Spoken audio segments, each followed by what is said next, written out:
जय हिंद।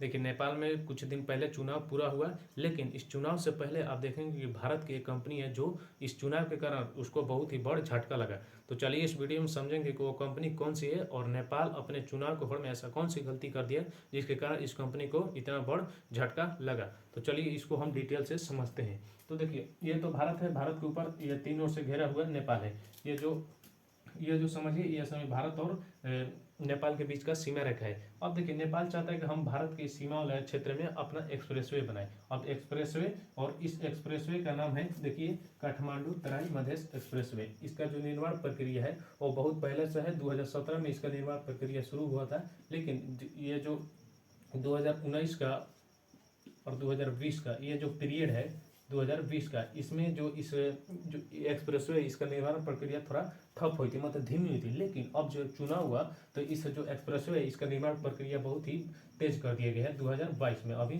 चुनाव के कुछ दिन पहले से, एक महीना पहले से इसका जो निर्माण प्रक्रिया पूरी तरह से तेज कर दिया गया है। तो देखिए, ये जो एक्सप्रेसवे इसका नाम है काठमांडू तराई मधेश एक्सप्रेसवे। इसका निर्माण चालू हुआ था 2017 में, और इसके पूरा खत्म करने का जो इसको पूरी तरह से बनकर तैयार होने का जो जानकारी है वो 2024 तक इसे पूरी तरह से कंप्लीट हो जाना है। लेकिन ये जो इतना का गैप है, इसमें उतना इसका ज़्यादा विकास नहीं हुआ। अब इसका जो विकास हुआ है, मतलब इसका निर्माण हो रहा है, इसका 2022 में अभी चुनाव से कुछ दिन पहले इसका निर्माण तेज कर दिए गए, और इसी एक्सप्रेसवे के कारण भारत की कंपनी को बहुत ही बड़ा झटका लगे। तो इसको हम जानेंगे, लेकिन पहले इससे हम समझते हैं कि ये इससे इसको बनाने का, अभी तेज करने का जो इसका निर्माण प्रक्रिया है, अभी इसको तेज करने का कारण क्या है। देखिए, पहला कारण है चुनाव।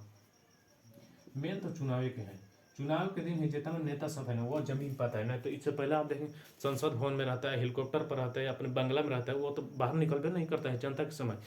जब चुनाव आता है तब ये आता है और पूरी तरह से हाथ जोड़ जोड़ कर वोट मांगता है। तो देखिए, इसका निर्माण प्रक्रिया क्यों तेज कर दिया, क्योंकि इसका जो प्रधानमंत्री है शेख बहादुर देवबा, ये चाहता है कि हम अपने चुनाव से पहले जितने भी जनता है, जो कि इस भारत वाले सीमा पर इतना बड़ा एक्सप्रेसवे बनाना एक बहुत ही बड़ा काम है, क्योंकि इसमें इसका जो बजट होता है वो बहुत ही बड़ा होता है। इसको गैप, इसके जो एक्सिस है, कहाँ कहाँ लाइट लगाना, इस सब ध्यान में रखकर एक्सप्रेसवे को बनाया जाता है, कहाँ एक्सिस देना, इन सब बातों को ध्यान में रखकर ही बनाया जाता है। तो इसमें बहुत ही लंबा समय पूरी जनता का ध्यान एक्सप्रेसवे पर डाल दिया, और नेपाली सेना भी इसको अच्छी तरह से देख रेख करिए, ताकि जितने भी जनता है वो शेख बहादुर देवबा के ओर चले जाए और इसको जितने में पूरी तरह से मदद मिल सके। तो आप समझे कि इसका जो अभी तेज प्रक्रिया करने के कारण हो, वो मुख्य रूप से यही कारण है कि जो जनता के है वो पूरी तरह से ध्यान अपने देश के ना इस विकास के काम पर पड़े, और हमारा जो प्रधानमंत्री वो बहुत ही अच्छा है, ऐसा जनता सोचे थे। इसको अभी तेज करने का कारण ये है। लेकिन अब हम समझते हैं कि इससे भारत की कंपनी कौन सी है और उसको झटका कैसे लगे। देखिए, सबसे पहले ये जो एक्सप्रेसवे है काठमांडू तराई मधेश एक्सप्रेसवे, ये तो 2017 में शुरू हुआ। लेकिन उस समय जो काम कर रही थी वो कोई और कंपनी काम कर रही थी। लेकिन इससे पहले आप देखेंगे तो चाइना की एक कंपनी है, चाइना एक्सप्रेसवे, चाइना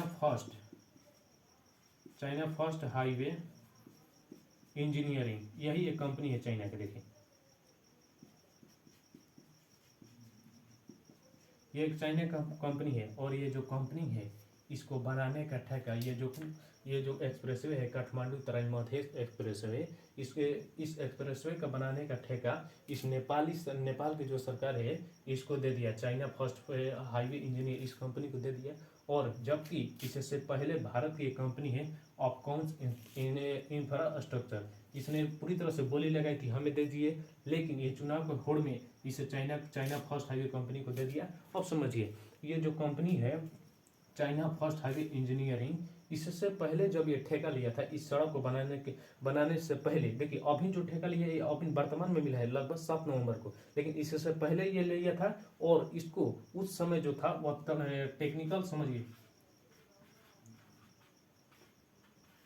टेक्निकल कमी के कारण, मतलब पूरी तरह से रोड बनाने के लिए पूरी तरह से जो कहाँ एक्सिस देना है, कहाँ कहाँ बिजली बल्ब लगाना है, कितना गैप रहना चाहिए, इन सब के तकनीकी क्षमता इसमें नहीं थी। ये जो कंपनी वास्तव में इसके पास नहीं है। चाइना का सामान पता आप जानते हैं, कौन विश्वास करेगा इसके किसी भी प्रकार के इस रोड को बनाने, इस एक्सप्रेसवे को बनाने के लिए कोई भी टेक्निक नहीं थी, जिसके कारण इस ये जो कंपनी है इसको नेपाल सरकार ने कह दिया था कि हम तुम्हें नहीं देंगे उस समय। लेकिन ये जो चाइना की ये जो कंपनी है ये अब ये मानी नहीं। अब ये चाइना वाला का आदत बहुत ही खराब है। ये जाके अब चुनाव से कुछ दिन पहले नेपाल के जो सरकार है उससे जाके नेपाल की सरकार को ये दबाव डाला, और सरकार को दिमाग तो उसी तरह पूरी तरह से चुनाव में लगा होता और इसको दे दिया, हाँ हाँ जाओ जाओ। अब इन कुछ ध्यान में ये जो कंपनी है पूरी तरह से जाकर अपना काम स्टार्ट कर दी, जबकि इस कंपनी को कुछ महीने पहले इसको इसे तकनीकी क्षमता नहीं उपलब्ध होने के कारण इसे हटा दिया गया था, हम तुम्हें नहीं देंगे। तो देखिए ये जो नेपाल सरकार है 7 नवंबर को इस कंपनी को कह दी कि हाँ आप मेरे काम शुरू कर दिए, जबकि भारत ये जो इस कंपनी से कई गुना अच्छा, ये जो भारत का अफकॉन्स इंफ्रास्ट्रक्चर है ये पूरी तरह से अच्छा है, और इसको 7 नवंबर के काम दे दी और 11 नवंबर से अपना काम शुरू कर दिया। और जनता का समझिए 20 नवंबर का होने वाला था चुनाव, 20 नवंबर को होने वाला था चुनाव, 7 नवंबर को मिला, 11 नवंबर से काम शुरू। पूरा जनता और हमारे प्रधानमंत्री शेख बहादुर देवा पूरी तरह से नेपाल हमारे जो विकास, हमारे देश के विकास, उस विकास में अपना पूरी तरह से योगदान तन मन धन पूरी तरह से लगा दिए थे। जनता भी खुश, और इसके जो शेख बहादुर देवा इसको भी वोट मिलने भी लगी है। अब देखिए क्या ये ठीक किया, इस कंपनी को जब पता था इसके, अब देखिए इसको साझा भुगतना पड़ेगा। ये इसको दिया है, इसके पास कोई भी टेक्निकल क्षमता ये नहीं है, तो ये क्या करेगा, ये रोड पूरी तरह वो एक्सप्रेसवे का समझिए पूरी तरह से पैसा बर्बाद है। तो ये देखिए इससे बनाने से पहले भारत की ये जो अफकॉन्स इंफ्रास्ट्रक्चर है ये पूरी तरह से बोली लगाई थी, लेकिन ये इसको नहीं दिया। और इस कंपनी के बारे में हम थोड़ा जानते हैं। देखिए इसका निर्माण हुआ था 1956 में, और ये जो है यह मुंबई की है, महाराष्ट्र मुंबई की है। और इसकी ये जो कंपनी है बहुत तरह से देखिए क्या क्या बनाती है, बंदरगाह बनाती है, सड़क बनाती है, गैस लाइन बनाती है, पाइपलाइन बनाती है, बैराज बनाती है, जितने भी चीज़ें ये बनाई है अब तक ये पूरी तरह से इसके द्वारा बनाए गए जितने भी चीज़ें चाहे वो सड़क हो, ये पूरी तरह से कारगर साबित हुए, उपयोगी साबित हुए। लेकिन नहीं, ये तो अपने समझिए होड़ में दे दिया। जाओ चाइना की इस कंपनी को, जो कि पहले तकनीकी क्षमता के कारण इसे निकाल दिया गया था, भारत की इस कंपनी के ऑफर को ठुकरा दिया और इसको दे दिया। तो इससे आप समझते हैं भारत की कंपनी को बहुत ही बड़ा झटका लगा। झटका का समझिए इसको भी बहुत बड़ा झटका लगेगा। बस खाली देखिए चुनावों के बाद जब इस एक्सप्रेसो के लोग देखेंगे तो इसको जरूर झटका लगेगा। तो ये रहा इसकी पूरी कहानी। चलिए अब यह वीडियो यहीं पर समाप्त होता है। जय हिंद।